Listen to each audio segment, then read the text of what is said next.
ডিম তো তোমরা অনেক রকম করে খেয়েছো, এরকম করে ডিম করে খেয়ে দেখো তো। জিরে ফোড়ন দিলাম, তেজপাতা ফোড়ন দিলাম, লঙ্কা ফোড়ন দিলাম, খানিকটা রসুন দিয়ে দিলাম কোড়ানো। ডিমগুলো আমি ভেজে রেখে দিয়েছি অল্প করে।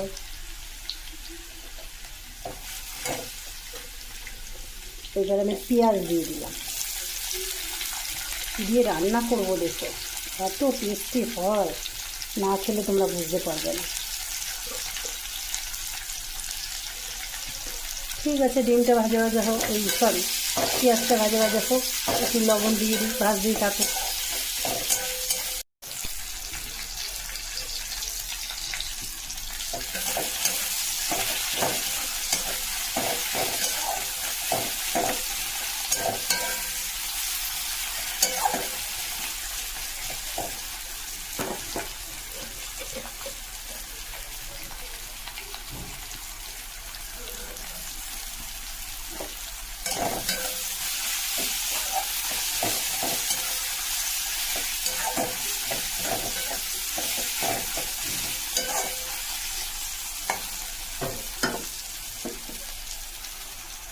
এটাতে আছে জিরে, ধনে, কাশ্মীর লঙ্কার গুঁড়ো, হলুদ, ভিজানো।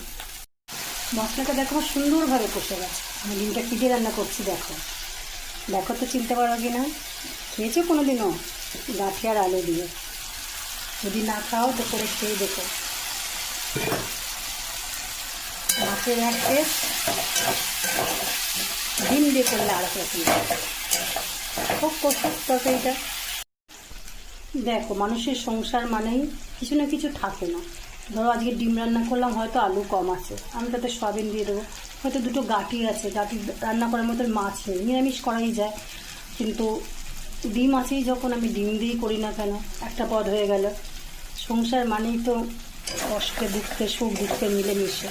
দেখো আমার তরকারিটা কষা হয়ে গেছে। আমি গাড়িটাকে আগেই সিদ্ধ করে নিয়েছিলাম। আমার আলুটা কম ছিল বলেই আজকে আমি আর বাজারে যাইনি, বুঝেছি। ভাবলাম গাঁঠিটা আছে, গাঁঠিটা নষ্ট হয়ে যাবে, ওই জন্য আমি গাঁঠি দিয়ে ডিম দিয়েই করে নিই না কেন। ব্যাস, খাবার খাওয়া হয়ে যাবে, গাঁঠিটাও নষ্ট হবে না, কিন্তু খেতে খুব সুস্বাদু হয়। এবার আমি জলটাকে দিয়ে দেবো। হয়তো তোমরা এর আগে কোনোদিনও গাঁঠি দিয়ে ডিম খাওনি, কিন্তু খেয়ে দেখো।